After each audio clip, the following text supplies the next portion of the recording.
चंद्राला आणि सूर्याला अजूनही ग्रहण लागतं. मला का दाखवलं? तुमच्यामुळं माझे 2 तुकडे झाले, सोडणारच नाही म्हणून त्यावेळेसपासून ग्रहण. 72चा दुष्काळ कळतो ना बऱ्याच लोकांना. मिलू खाल्ले, बरवडे खाल्ले, जवघाट खाल्ले आणि त्याच्यानंतर राशनला कोपन म्हणत होते, बरोबर आहे ना. त्याच्यामध्ये लाल गहू येत होते, लाल गहू. हा, महाराज परिस्थितीचं भान ठेवून गाणे गायला जायचे. नाव घेऊ नको तांदळाचे, केले मोदक लाल गव्हाचे. लाल नाव घेऊ नको तांदळाचे, केले मोदक लाल गव्हाचे. काय गाणं होतं. हाल जाणून घे साऱ्या घराचे, दिस येतील कारे सुखाचे. बाप्पा मोरया रे, मोरया रे, चरणी ठेवी तो माथा. बाप्पा मोरया रे, चरणी ठेवी तो माथा. गाणं कोणाचं असेल मला माहित नाही, कोणी लिहिलंय, पण गान सम्राट प्रल्हादजी शिंदे यांनी त्या काळात गायलं. म्हणजे गाणी लिहिणारी माणसं सुद्धा परिस्थितीचं भान ठेवून लिहित होती गाणी. कारण लाल गहू त्या काळात यायचे. त्या गव्हाची चपाती किती मळा, टिकल्यावाल्याला सांगतो ती चपाती फाटत होती, ती मऊ होत नव्हती. आणि त्या चपात्या त्या गव्हाचे तर मांडे कसेच होत नव्हते. ती मांडे करणार मेली तरी मांड होत नव्हतं, इतके गहू कडक होते ते लाल. नाव घे काढू नको, घेऊ नको तांदुळाचे, केले मोदक लाल गव्हाचे. देवाला सांगितलं, देवा तांदळाची अपेक्षा करू नको, आमच्याकडे लाल गहू आहेत, आम्ही त्याचे मोदक केले. कधी बदलेल रे आमच्या घरची परिस्थिती. म्हणजे कधी कधी या गाण्यात सत्व होतं, तातू होतं. मगाशी तुम्हाला मी बोलून गेलो की रोहिणीपासून पूर्वा नक्षत्रापर्यंत 40 प्राण्यांची जननक्रिया असते. तर रोहिणी नक्षत्राचा पाऊस म्हणजे माझ्या शेतकरी राजाचा उदय काल असतो. रोहिणी नक्षत्रात एखादा आदळवणी जर पाऊस पडला तर शेतकरी राजाला काडी कचरा याचायला सोपं जाते. रान नरम बनते, काडी कचरा उचलायला वढायला सोपा जातो. मशागत होत असती, इतकी गोडशी अवस्था आहे. म्हणून रोहिणी नक्षत्राच्या बाबतीत प्रल्हाद शिंदे यांनी एका गाण्यात ते सुद्धा वर्णन केले. महाराज, या भारत देशातल्या, महाराष्ट्रातल्या जुन्या काळातल्या कवींना, जुन्या काळातल्या एखाद्या गाणे म्हणणाऱ्यांना या देशाची सर्व रचना कळत होती. आता कधी कधी भजन ऐकत असताना असं वाटतं की याला गाथा सापडत नसेल का. हे कशातले अभंग म्हणायला लागलाय.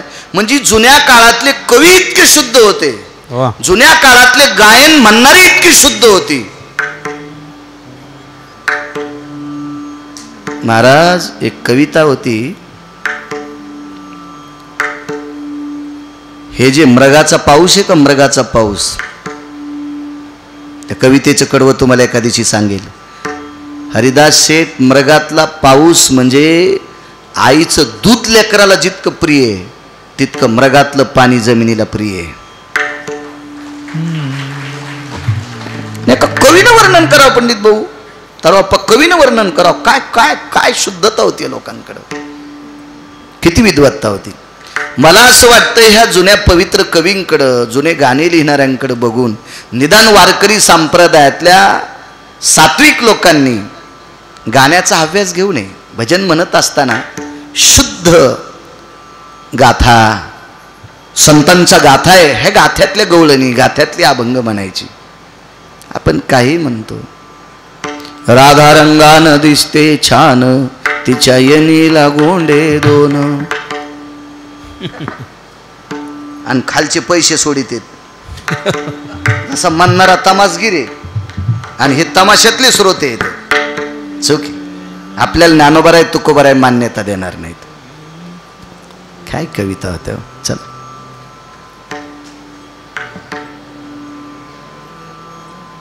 आपल्या नाशिकला अमृताचा कलश ठेवला, इथपर्यंत आलतो. आपण नशिबवान आहोत. नाशिक काय आपल्याला फारसं लांब नाही. आपण महाराष्ट्राच्या मध्य ठिकाणी येतो.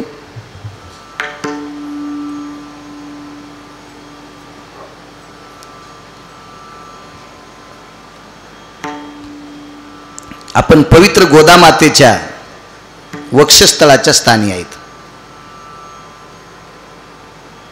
या पवित्र अनंत पाप्यांचं पाप धुणारी पवित्र गंगेची निर्मिती ब्रह्मगिरीपासनं झाली. तर या पवित्र गंगेचं नाभिस्थान नांदेडच्या थोडंसं खाली शंखतीर्थ नावाचं तीर्थ आहे. तिथे भगवान नरसिंहाची स्वयंभू मूर्ती आहे. तिथे गोदावरीचं नाभिस्थान सांगितलं. आपण वक्षस्थळाच्या स्थानी, म्हणजे आपल्याला नाशिक फारसं लांब नाही, तिथेही कलश ठेवला. शेवटी राजा बळीची विनवणी केली आणि बळीला घेऊन अमृत कलश घेऊन आले. संध्याकाळी मीटिंग ठरली, आता उद्या 2 पंक्ती धरा. देवदेवाच्या पंक्तीला बसतील, निशाचर निशाचराच्या पंक्तीला बसतील. आणि देवांनी मीटिंग घेतली. आता करायचं काय? राक्षसांनी जर अमृत पिलं तर मग कसं? तुम्हाला वाटतं कसेल? त्यांना कळणार नाही का आम्हाला सुरा वाटायलेत, देवांना अमृत द्यायलेत, पियुष द्यायलेत, काही काही आहे की नाही? विश्वाच्या मालकानं सर्व देवांना सांगितलं, लक्षात घ्या, मी अमृताची आणि सुराची वाटाघाटी करत असताना मी स्त्रीचं रूप घेणार आहे. पौराणिक भाषेमध्ये तिला मोहिनी म्हणतात. मी मोहिनीचं रूप घेणार आहे. मोहिनी म्हणजे मी समोरच्याला मोहून टाकणार आहे, मी समोरच्याला मोहनी घालणार आहे. पण लक्षात ठेवा देवांनो, तुम्ही माझ्या रूपाला बघून तुम्ही मोहताल, पण लक्षात ठेवा मी वर्ण स्त्री आहे, आत्न नाही. मी खरी स्त्री नाही, याचं भान ठेवून तुम्ही माझ्याकडे लक्ष ठेवा. कारण तुम्ही बळबळू नका. देवांना सावध केलं. तरी पण विश्वाचा मालक इतका सुंदर आहे. अगणित लावण्य तेज पुंजाळती, रत्न किळ फाकती प्रभा. कानडाव विठ्ठलो करनाटक, तेने मज लावी लावे. काय रूपे पाहिलिया वेद लावी, बैशे जीवी जडवणी. बघितल्याबरोबर वेद लागतात. रूप सावळे सुकुमार, कानी कुंडल मकराकार. काय रूप आहे ते? इतका सुंदर देव. सुंदर ते ध्यान उभे विटेवर, करकटावरी ठेवणी. किंवा रूप पहा तालोचनी, सुख झाले ओ साजणी. काय रूप आहे महाराज ते.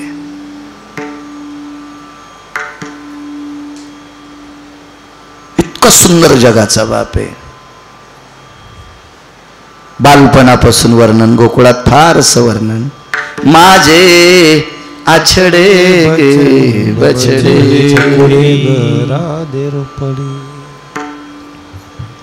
सगळ्या गोष्टीचं वर्णन काय? मलपत मलपत चालत, डाव्या गुडघ्याने रांगत.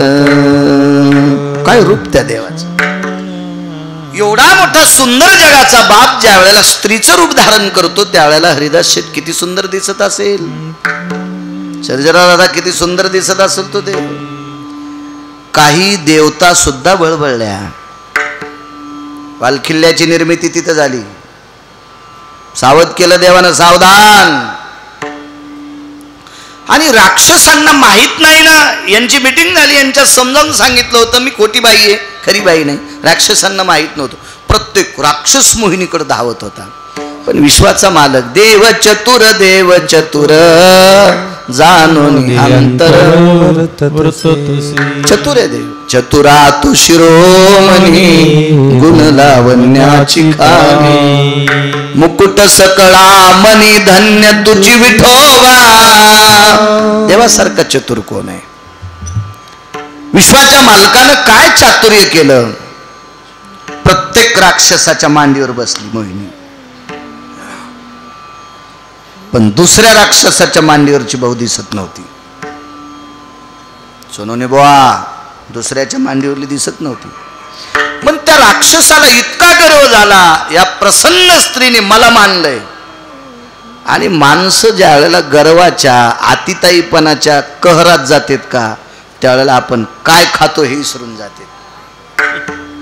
आणि म्हणून अमृताची वाढ होण्याऐवजी इकून सुरेची वाढ झाली आणि सारे सुराच पिऊ लागले. एक तर मांडीवर मोहिनी बसली आणि सुरा पेल्यावर माणसं शिस्तीत असतील का, काय कळत नसतं सुरा पेल्यावर.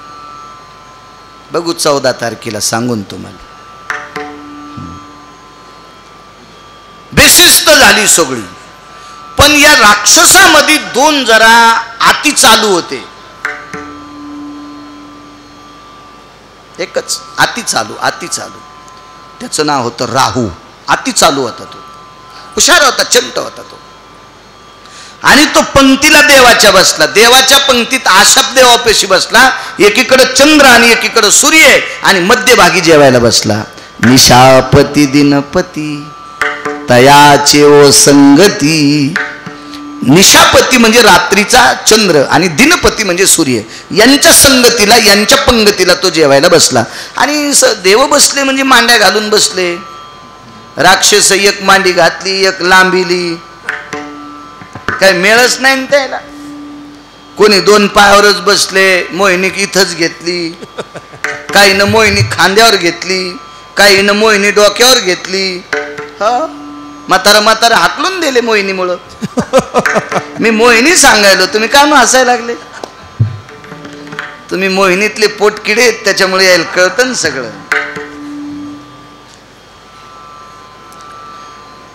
एक देव मात्र राहू हुशार होता. राहू बसलेला आहे. पण आपल्याकडे संस्कार सांगितले पंक्तीचे.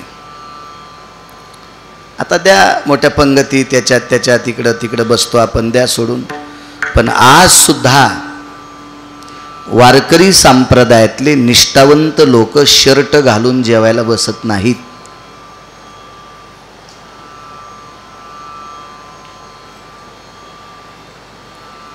ते कोण्याही पंक्तीला बसले तरी लाजत नाहीत. लाजत याच्याकरता नाहीत कारण ते संप्रदायाने लावून दिलेला नियम सांभाळतात, याच्याकरता लाजत नाहीत. आपल्याला नाना प्रकारची गंड आलेली अहंकाराची, त्याच्यामुळे आपल्याला ते नकोसं वाटतं. त्याच्यात 10-5% मी सुद्धा तुमच्यात आलो. मी सांगतोय म्हणजे फार श्रेष्ठ आहे असं नाही, माझ्याच्यानं पण कधी कधी चूक होती. पण निष्ठावंत लोक कधीच चुकत नाहीत. मग शर्ट काढून बसणे, हातपाय धुवून बसणे, मांडी घालणे, नमस्कार करणे, श्लोक म्हणणे, पाणी फिरवणे, घास काढणे, असा शास्त्राचा सिद्धांत आहे. पण राक्षसाला हा नियम कुठं आला पंडित भाऊ? पाणी फिरवायचं असं म्हणणं आहे, श्लोक म्हणायचा नाही, गजर म्हणायचा नाही, गजर करायचा नाही, काय नाही, काही संबंध नाही. आता तर काही लोक श्लोक म्हणते, हे श्लोक म्हणायलेत का भांडायलेत हेच कळलं. पाप आहे, काही पण नाही म्हणायचं. श्लोक म्हणत असताना जेवताना कधी कधी गजर का करायचा? सुरुवातीला जोरात का गजर करायचा? आपण सुरुवातीला ज्या वेळेला एक श्लोक म्हणून मोठ्यानं गजर करतो, त्यावेळेला आपल्या ज्या अन्न नलिकेतला जो काही अडथळा येतो त्या गजरा वाटे, त्या श्वासा वाटे, तो दूर होतो. आणि मग पूर्ण जेवण होईपर्यंत आपल्याला ठसका लागत नाही, काही नाही, आपल्या फायद्याचं.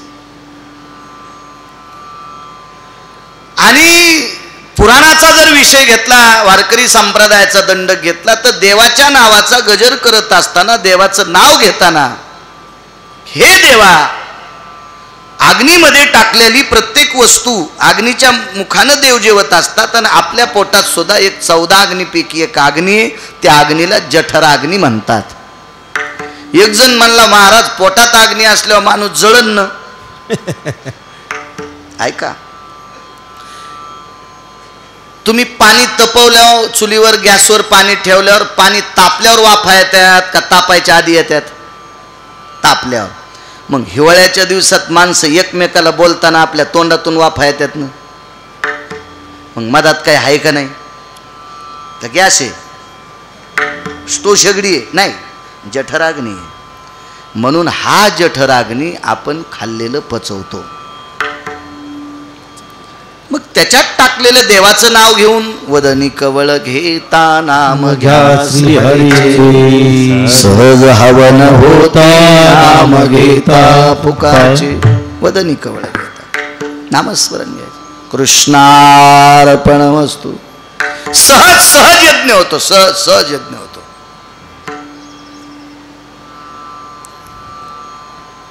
पण ते राक्षसांना त्याची काही महती नाही, माहिती नाही, गरज नाही. म्हणून यांनी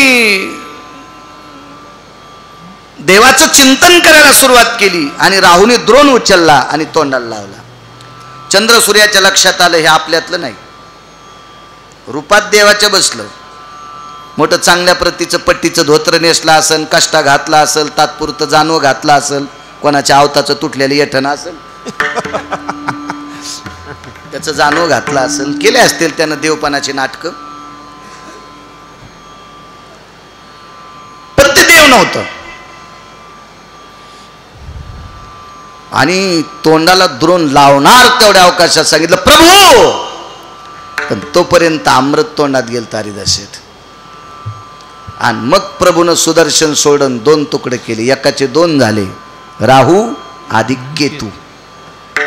दाखिल कोणी निशापती दिनपती म्हणून त्याला अजून सोडलं नाही. ग्रहण त्यालाच लागत आहे. चंद्राला आणि सूर्याला अजूनही ग्रहण लागतं. मला का दाखवलं? तुमच्यामुळं माझे 2 तुकडे झालेत, सोडणारच नाही म्हणून त्यावेळेसपासून ग्रहण. अमृताची वाटणी झाली. निशाचरांना सुरा भेटली, मद्य भेटलं आणि त्या दिवसपासून बळीच्या अंतःकरणामध्ये रोष निर्माण झाला की देवानं आपल्याला फसवलेलं आहे. देवा आपल्याशी चूक वागले. इति श्रीमन महाभागवते पुराणे समुद्र मंथनो चरित्रायाध्याय हरये नमः. बळीनं ध्यानात ठेवलं त्या दिवसपासून आपण काय करायचं. बळीराजाने एक विश्वजित नावाचा यज्ञ केला.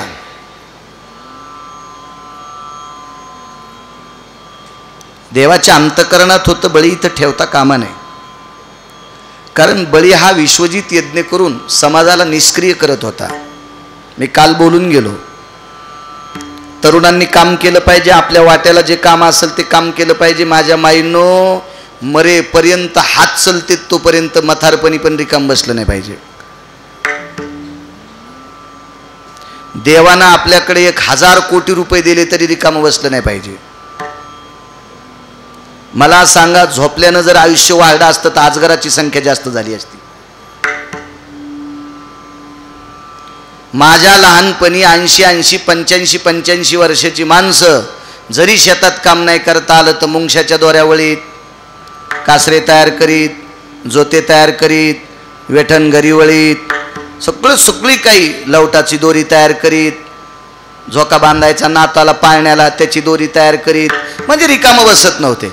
माझ्या लहानपणी जेवढ्या म्हाताऱ्या आहेत तेवढ्या डाळी निसायच्या, डाळी कांडायच्या, डाळीचं डोळ काढायच्या, डोळाची डाळ जर 2 किलो निघली तर ती डाळ कुटायच्या, त्याला तेल पाणी लावायच्या, दूध पाणी लावायच्या, डाळ वाळवायच्या, पुन्हा त्या कुटायच्या, त्याचे डोळं काढायच्या. मी काय बाई नाही, पण वाचित होतो. आणि चांगल्या बायकांनी कुटलेलं पाहत होतो म्हणून सांगायचं. मी थोडं साळी कुटितो, रिकामं बसायचं नाही. एक निर्णय पाहतोय मी, सकाळी सकाळी जर लवकर काल्या करता निघालो तर 4-4:30च्या नंतर श्रीमंताची रांग रस्त्यावर असती. कोट्याधीशाची रांग रस्त्यावर असती. 1 1 11 1 2 12 कोटीच्या गाड्या आहेत त्याला बसायला. पण त्यांनी सकाळी रोड जाम केला. मी एक जणाला विचारलं असं का? ते म्हणला, व्यवहार सांभाळत असताना शरीराला व्यायाम घडत नाही म्हणून अंधारात चलतो. हो, काही लोक डांबरावर हातपाय ताणायले, डावा पाय ह्या मानावर, पुन्हा उजवा पाय इकडच्या कानावर, तितक्यावर गेलं उसाचं ट्रॅक्टर अंगावून. अरे तिकडं काळ्या मातीत मरणा, इकून नाक दाबायलाय, तिकून कान दाबायलाय, डांबरीवर. ते का व्यायाम करायची जागा असती का? काय मेळ हुकला सगळा. चला, काम करणं गरजेचे. मोठाल्या माणसांचा घाम निघत नाही याच्याकरता हे सकाळी 4 वाजता रोडवर येत. मग भगवंतानं आंबालेल्या कर्मभूमीवर पाठीला आपलं आपलं काम करत राहायचं. फार चुका करतो आपण. संसारातल्या लोकांना मदत करणं याचंच नाव भजन आहे. सून जर थकून भागून आली असेल शेतातून, पावसाळ्याचे दिवस आहे, दंदन दंदन 3 वाजता पाऊस पडला, झोडपून आली, घरी आल्यावर साडी चोळी बदलली, केस कोरडे केले, स्वयंपाकाला लागली. स्वयंपाकाला लागल्याच्या नंतर एकीकडे काय भाजी टाकली, चपात्या करू लागली. तर थकून भागून भिजून आलेली सून जर चपात्या करीत असेल तर सात्विक सासून तिला चपात्याचे उंडे करून द्यावा. चपात्याचा उंडा होता, पहिला असं असं करीत त्याच्या मधात एक पिलू घालीत, तेल लावून असं असं करून मग लाटीत. आता काय नाही, असं करणं, असं टाकणं, असं टाकणं, असंच खाणं, रातच्या 2दा तांब्या घेऊन जाणं, ते का लय वेळ पोटात राहत. जुन्या काळातल्या बाईच्या हातची चपाती खाची 6 पुडद निघायचे, 6 सकलं निघायचे, 6. आता यायच्या खाल्ल्या जिबीचे सकलं निघायलेत. जुनच होत. काय करायच्या म्हाताऱ्या. काही वाया जाऊ देत नव्हत्या हो. कुरड्या पापड्या सांड्या घातल्या. ते ज्वारीचा कोंडा होता का, गव्हाचा कोंडा, त्याचा शेलताचा ठोचा, ते जरा आंबूस असायचा, कांदा चिरायच्या, त्याच्यात घालायच्या, त्याचे ते उंडे मळायच्या, त्या वाफाळायच्या, त्याला आंबल उंडे बनायचे. उन्हाळ्याच्या दिवसात ते खाल्ले की बासुंदीच्या थोत्रात आणीत होते. काय ना का टिकल्यावाल्याला आंबल उंडे येत नाहीत. तुमच्यामुळं माणसं आंबलेत. आंबल उंडे कसे येते तुम्हाला? हे फक्त जुन्या म्हाताऱ्याला आंबल उंडे येते. हो, काय काय काय बाया शेंगुळे करायच्या, गळफाशे करायच्या. गळफाशे नाही कळाले, शेंगुळ्यालाच काय काय भागात गळफाशे म्हणते. काय काय करायच्या ह्या दिवसात. आता घरून बाया जाशा, आता डोंगराळ भाग असला की आपल्या इकडे जाळ्यावरती फांदाची भाजी असते, अशी पानं असतात मस्त. हो हो, झाडावर असतात त्या भाज्या. त्या भाजीचे पानं, त्याचे फळं, त्याचे धपाटे खाल्ले वर्षभर संडास लागत नाही.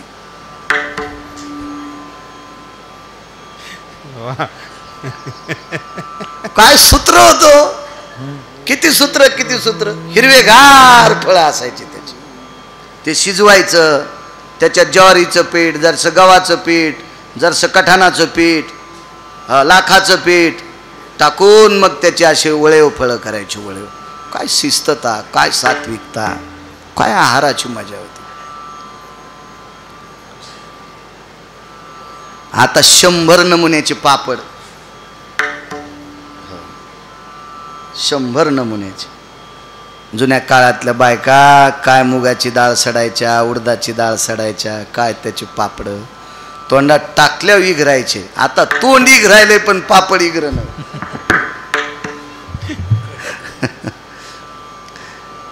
तुमचा दोष नाही माझ्या माईंनो, तुमचा दोष नाही. दोष तुमच्या सानिध्यात राहणाऱ्या लोकांचा आहे. माणसाची इतकी गडबडी झाली की बघायचं काम नाही.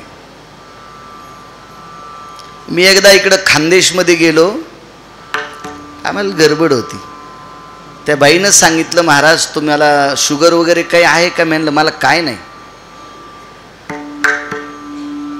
त्या बाईनं असे ते हातावर पिळलेले शेवया, इतकुल्याच असतात त्या, अशा हातावर पिळलेल्या, 15 मिनिटात तयार केल्या. जिभेवर टाकल्यावर वाटत होतं चव किती लागली, पण त्या बेट्या पटकन खाली सरकत होत्या. असं वाटत होतं की 2-4 दिवस आपण तिथंच राहावं.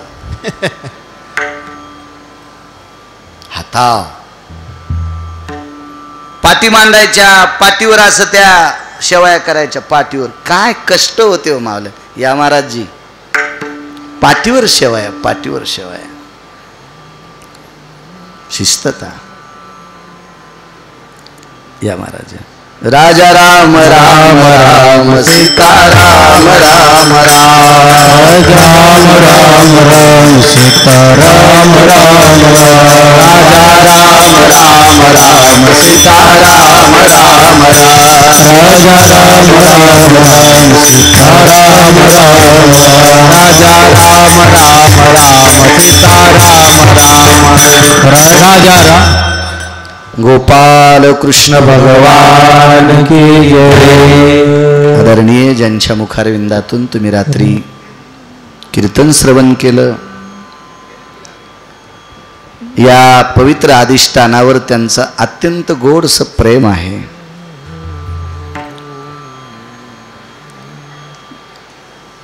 ह्या गेवराई शिमीवर अत्यंत तन्मन धनानं ते प्रेम करतात. आणि दुसरा महत्त्वाचा मुद्दा सांगायचा झाला तर मी पहिल्या दिवशी बोलून गेलो. माझ्या आळंदीतल्या मालकांच्या दरबारामध्ये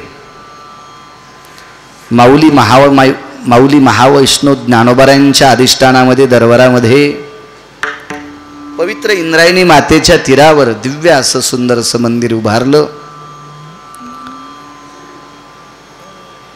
विश्व ज्या ग्रंथाला डोक्यावर घेऊन नाचेल, विदेशातल्या लोकांनी तो ग्रंथ त्यांच्या भाषेत करून नेला असा पवित्र ज्ञानेश्वरी ग्रंथ ज्या मंदिरामध्ये रेखाटला असं ज्ञानेश्वरी मंदिर, त्या ज्ञानेश्वरी मंदिरातले ते अधिपती आहेत आदरणीय श्रीयुत श्री विष्णू महाराज केंद्रे. ते सुद्धा या ठिकाणी आलेत.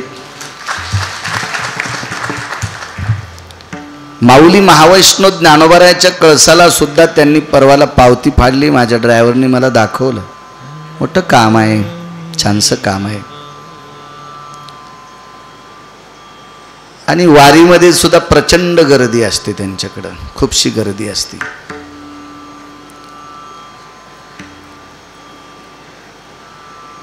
आदरणीय विष्णू महाराज आले, त्यांना सुद्धा धन्यवाद प्रणाम.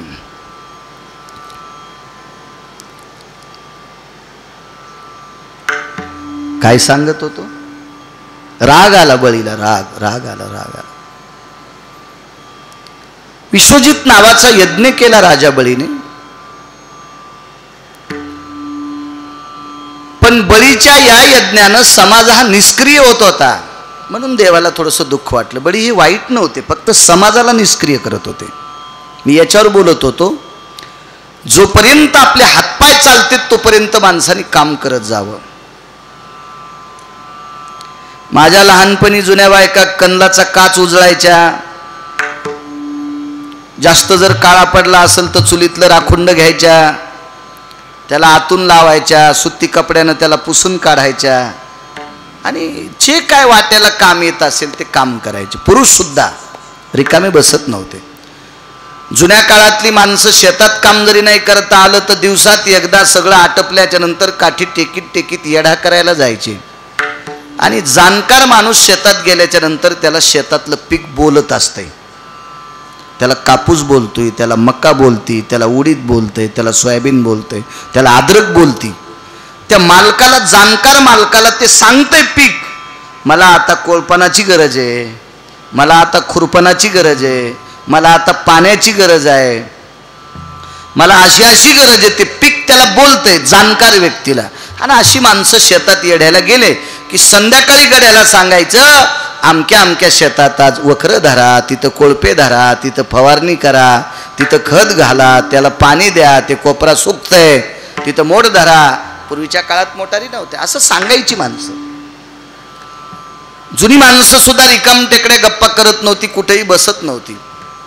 माझ्या लहानपणी उन्हाळ्याच्या दिवसामध्ये इथून पुढे, दिवाळीच्या पुढे, थंडीच्या काळामध्ये जुनी माणसं काहीच काम करता येत नव्हतं तर घरातल्या कोण्यातरी एखाद्या व्यक्तीला पळसाची पानं तोडायला सांगत, लिंबाखाली उन्हाळ्यात वाळलेल्या ह्या सगळ्या चिवट्या जमा करीत त्याच्या त्या काड्या आणि 10-10, 5-5 मथारे बसून पात्र आणि दूर्ण लावायचे.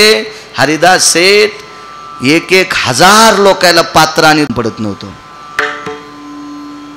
आणि त्या पंत्रळीवर त्या दुर्णावर जेवल्यावर कोणालाच आजार होत नव्हता. इतकी सात्विकता, एवढी शुद्धता, एवढी पवित्रता जुन्या काळातल्या लोकांच्या, त्या वयोवृद्ध लोकांच्या हाताच्या स्पर्शात होती. कामं करायची माणसं. पण राजा बळीने विश्वजित यज्ञ केला आणि यज्ञामध्ये सुवर्णाचं पात्र जेवायला ठेवलं.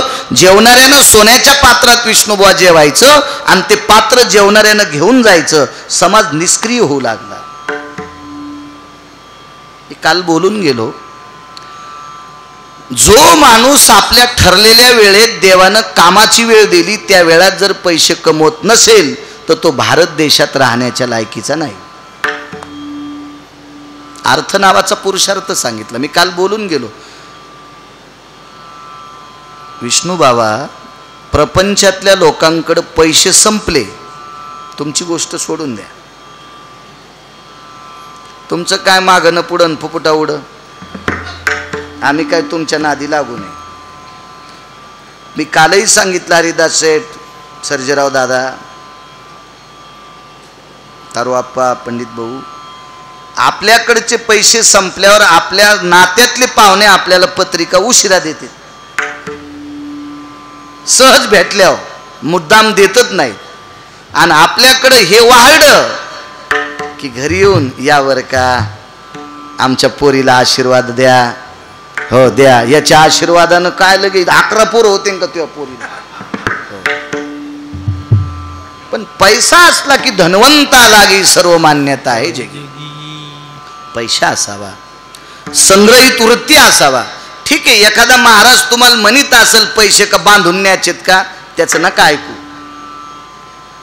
येड्या गिरगावकराचं ऐका, पैसे मेल्यावर सोबत नेत नसतेत पण मरेपर्यंत लागत असते. तरुणाची संख्या कमी आहे, पण 4-2 तरुण आहेत, त्यांना सांगेल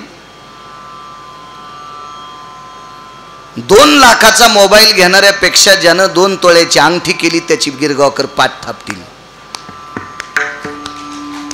ज्यानं 2 तोळ्याची अंगठी बोटात घातली का मी त्याची पाठ थापतील. 3 तोळ्याचं कडं हातात घाल त्याची पाठ थापतील.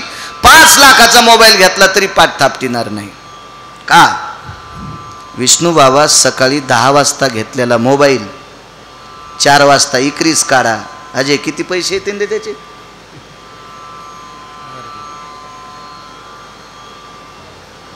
वीस वर्षापूर्वी घेतलेली अंगठी आज इकायला काढा.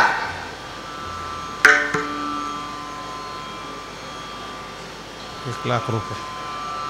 जाऊ द्या पंडित भाऊ, चोरानं ऐकू द्या, विष्णू बाबा गुंडानं ऐकू द्या. मेटे जळगावकर पैसे कमी येतील.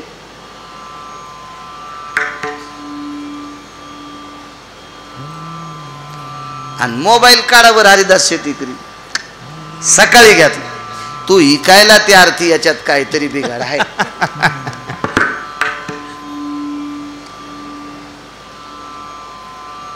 अंगठीचा फायदा काय सांगू तुम्हाला. अंगठी जर वजनात 2 तोळ्याची 2 लाखाची जर बोटात घातली तर परिस्थितीत कामी येईल. आई आजारी पडली मोडून दवाखान्यात नाही, बाबा आजारी पडले मोडून दवाखान्यात नाही, बायको आजारी पडली मोडून दवाखान्यात नाही, लेकरं आजारी पडले तिचा काटा काढते अंगठीचा पण दवाखान्यात नाही, लेकराच्या शिक्षणाला अडचण आली अंगठी मोडून शिक्षण शिकत.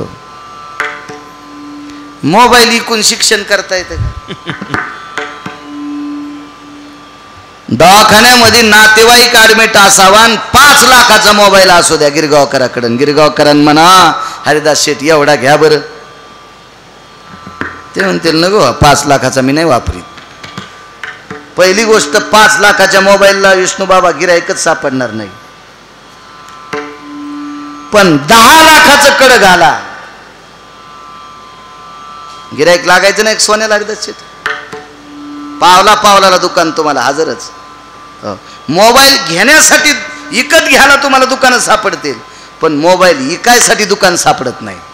सोनं विकत घ्यायला बी दुकान सापडतंय आणि सोनं इकायलाही दुकान सापडतंय. म्हणून या राज्यातल्या, या महाराष्ट्रातल्या तरुणानं चांगल्या प्रतीचं काम करून आपण द्रव्याचा साठा करत जा, आपल्या अडचणीत कामी येत राहील. पैसे सोबत नेत नसते. हरिदास शेठ केळी घरी आणल्या सालटे खातेत का मधलं खातेत? मधलं. सालटे खात नाहीत. मग सालटे खात नाहीत तर मग तुम्ही घरी कशाला आणले ते सालटे? हो सर्जेराव दादा, सोलून काऊन नाही आणले तुम्ही? आम्हाला काल फराळाला केळी वाढल्या होत्या ना, कातड्या सगळं वाढल्या ना, मग तुम्ही कशाला बाजारातून आणलं? वजन झालं नाही तुम्हाला त्याचं? ते सोलून आणायला पाहिजे होत्या. हा आणतेत का सोलून? नाही. का? केळीचा मधला गाभा सुखरूप येण्यासाठी सालटे सोबत आणीत असतात. घरी आल्यावर सालटे खात नसतात, पण केळीचा मधला गाभा सुखरूप येण्यासाठी घरापर्यंत सालटे आणीत असतात. तसं पैसे मेल्यावर सोबत नेत नसतात, पण मरेपर्यंत लागत असते म्हणून सांभाळीत असतात. कर्तव्यता असली पाहिजे आपल्याकडे, कर्तव्यता. एवढा मोठा दिव्य मंडप बांधला आदरणीय विष्णू महाराज. सिमेंट कॉन्क्रीटचा मंडप आहे. एका एका कॉलमला खर्च किती झाला असेल, त्याला स्टील किती लागला असेल. हाही पर्यायी मंडप केला मोठासा आपल्याकडं. हे करण्यासाठी सुद्धा महाराज पैसेच लागलेत. म्हणजे या देशामध्ये जितकं तुम्हाला चांगलं काम करायचं असेल तितकं काम पैशाशिवाय होतच नाही.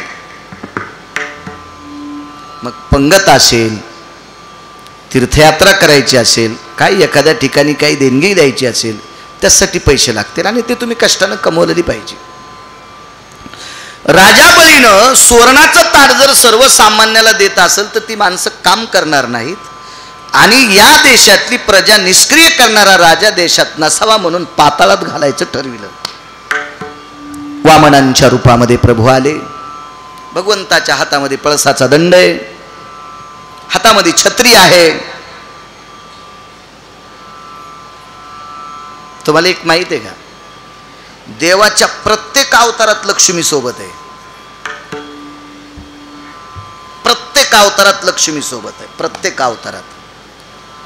तर एक जण मला म्हणे, महाराज वामन अवतारात लग्नच झालं नाही, मग लक्ष्मी कुठं होती? छत्रीच्या रूपात. वामन अवतारात लग्न झालं नाही ना, हातातली जी छत्री आहे का तिच्या रूपात रमा आहे, छत्रीच्या रूपात लक्ष्मी आहे. बापू पुराण इतकं गोड आहे. याता करता गाथा ज्ञानेश्वरी वाचून जितका वेळ भेटल का तितका पुराणासाठी द्यायचा.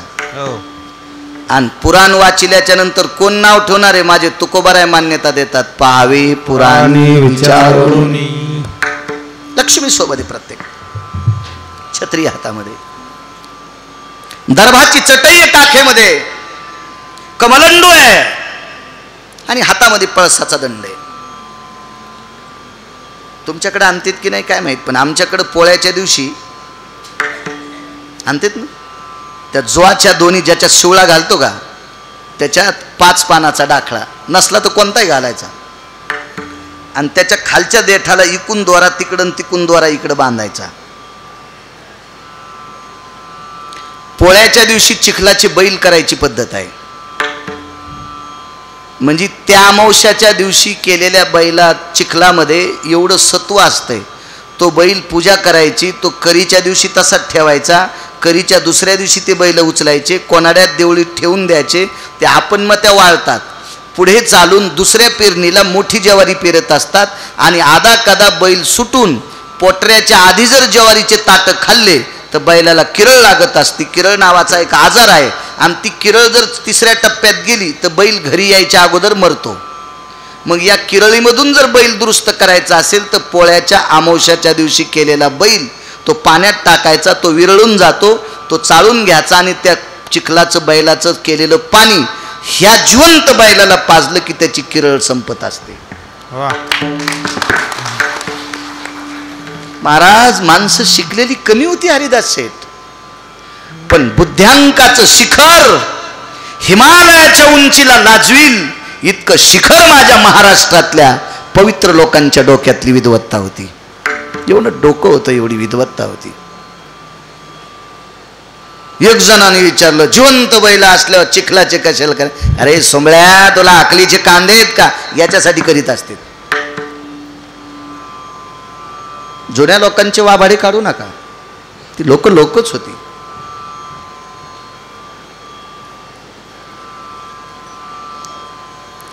योग असा आला,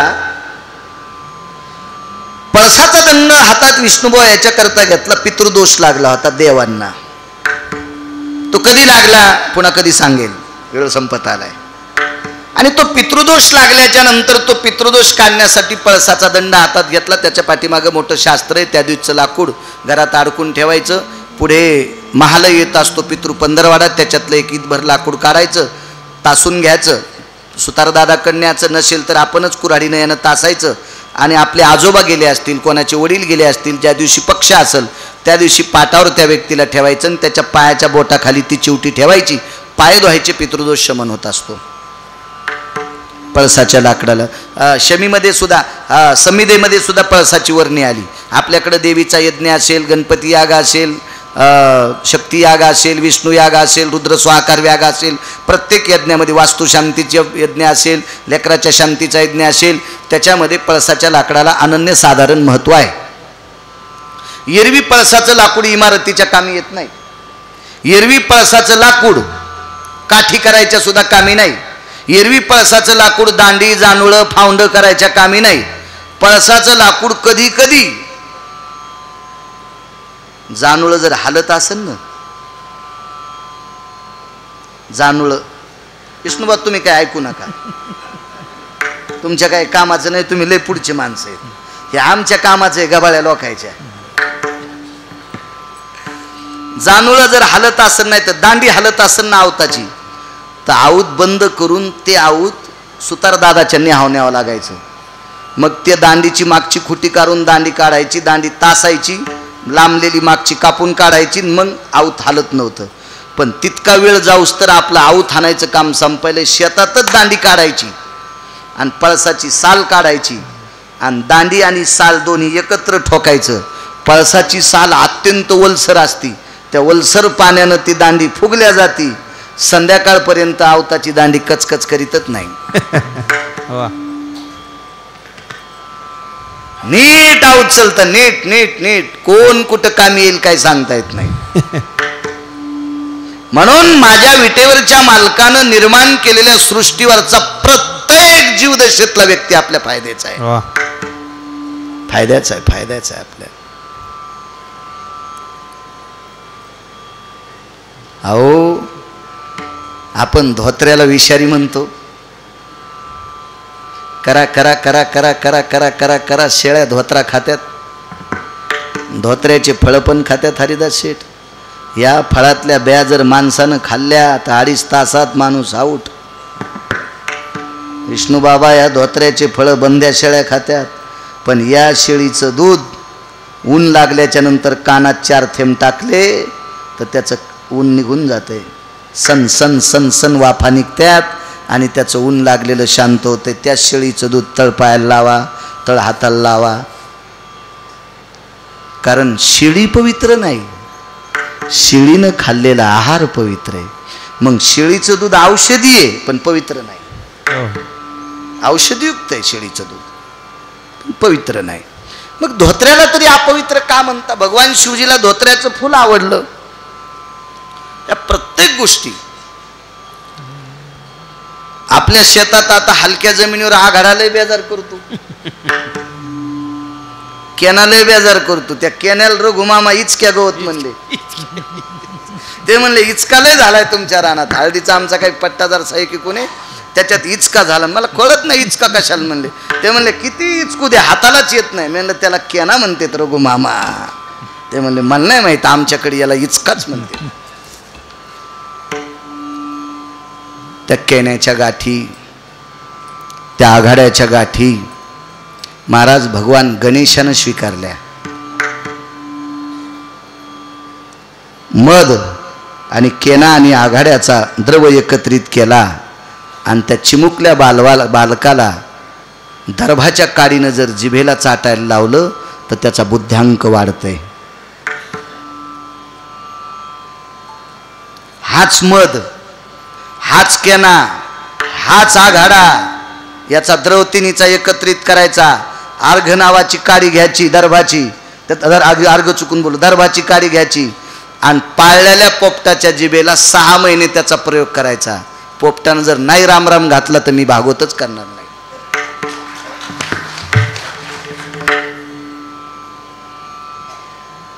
इतकी ताकद त्याच्यात आहे,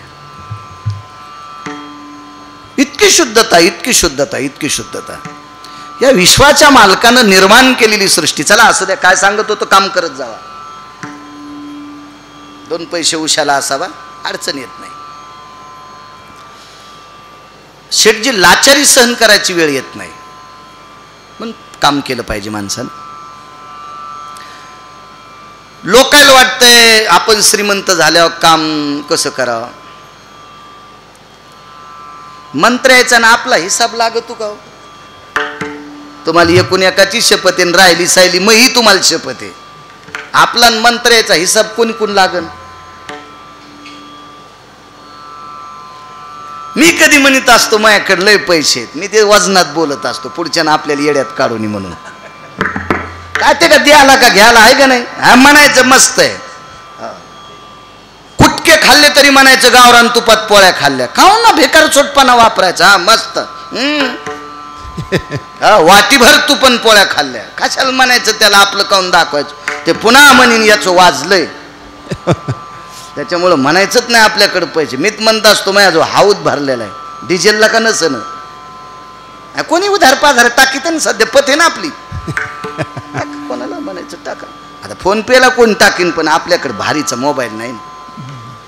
आपला मोबाईल पतिव्रत आहे, पण याच्यात आगाव काही येतच नाही. हो, शुद्ध याच्यामध्ये सगळं. भारीचा घ्यायला काय झालं ना, विष्णू बाबा घेईन ना मी, पण आता 90 वर्ष लुगडं घातलं म्हातारपणी कशाला गाऊन घालू.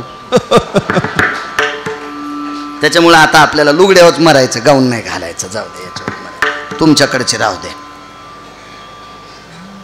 पैसे आहेत आपल्याकडे. महिमेत जीवन जगायचं. हातामध्ये पळसाचा दंड घेतला प्रभूने, भिक्षा मागितली. राजा बळीने खारीक आणि तांदूळ भिक्षा टाकली असं मोठ्यांचं वाक्य सांगतोय. माझा त्याचाही उल्लेख मला भागवतात आलेला नाही, पण मोठ्यांचं वाक्य सांगतोय. तंदुला दियो भिक्षार जवम दातृत्वा.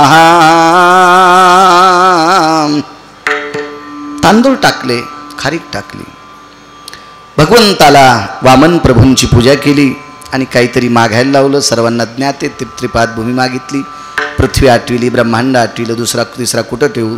तुका म्हणे बळी जीव दिला पाया तळी. बळीला रसातळाच्या ठिकाणी घातलं. तिथे हटकेश्वर नावाची देवता आहे, भगवान शिवजीचं अधिष्ठान आहे, आणि त्या भगवान हटकेश्वराची पूजा नित्य बळीकडे आहे. एक लक्षात ठेवा, बळी हा श्रावण मासामध्ये, या पवित्र श्रावण मासामध्ये प्रत्येक सोमवारी ज्योतिर्लिंगाच्या दर्शनाकरता राजा बळी मृत्यूलोकात येत असतात. प्रत्येक सोमवारी 12ची 12 ज्योतिर्लिंगाकडे राजा बळी या मासातवर येत असतात. एक दुसरी गोष्ट, नवरात्रीमध्ये हस्त नक्षत्रामध्ये आणि चित्रा नक्षत्रामध्ये राजा बळीचं वास्तव्य मृत्यूलोकात असतं. म्हणून हस्त नक्षत्रामध्ये रिमझिम पाऊस पडत असताना सुद्धा गरमत असतं. म्हणून बळीची पेरणी, वसुराजाची पेरणी, म्हणून त्याही मासात तिथून पुढे राजा शेतकऱ्याला बळीराजा नाव हे प्राप्त होत होतं. फार मोठी, अजून त्याचे 7-8 सूत्र आहेत, योग आल्याच्या नंतर सांगेल. सगळे एखाद्या सांगितलं की तुमचे विसरून जातील. म्हणून गोळ्या सुद्धा कधी दुपारी, कधी संध्याकाळी घेतल्या पाहिजे, रिॲक्शन येत असते. बळीचं एक अनन्य साधारण महत्व आहे. रसातळाच्या ठिकाणी बळीला समर्पित केलं. वामन अवतारामध्ये बळीनं देवावर जय प्राप्त केला होता विश्वजित यज्ञ करून, आणि देवांना सुद्धा मुक्त केलं. आणि हातामध्ये पळसाचा दंड घेऊन पितृदोषाला सुद्धा शमन केलं. इति श्रीमन महाभागवते पुराणे वामन चरित्रायाम अध्याय हरये नमः. हरये नमः. हरये नमः. जय जय श्री राधे. जय जय श्री राधे. जय जय श्री राधे श्याम. महाराज ज्ञानेश्वर माऊली. महाराज ज्ञानेश्वर माऊली. महाराज ज्ञानेश्वर माऊली. महाराज ज्ञानेश्वर माऊली. महाराज ज्ञानेश्वर माऊली. महाराज ज्ञानेश्वर माऊली. महाराज ज्ञानेश्वर माऊली. महाराज ज्ञानेश्वर माऊली. महाराज ज्ञानेश्वर माऊली. महाराज ज्ञानेश्वर माऊली. आज आपल्या या पवित्र ज्ञानयज्ञाची सुरुवात करून संस्थांचा व्याप मोठा आहे. महाराजांच्या पाठीमागं त्या प्रचंड संस्थांच्या आदितत्वावर त्यांच्या पाठीमागं कार्यक्रम आहेत. रात्री महाराजांची इथे कीर्तन सेवा, तरी पण महाराज आज या ठिकाणी थांबलेत. या परिसरावर, या प्रांतावर एक प्रेमाचं सूत्र ठेवणारं व्यक्तिमत्व तुम्ही त्यांना अंतःकरणात ठेवता. असे आदरणीय हरिभक्तीपरायण परमश्रद्धेय गुरुवर्य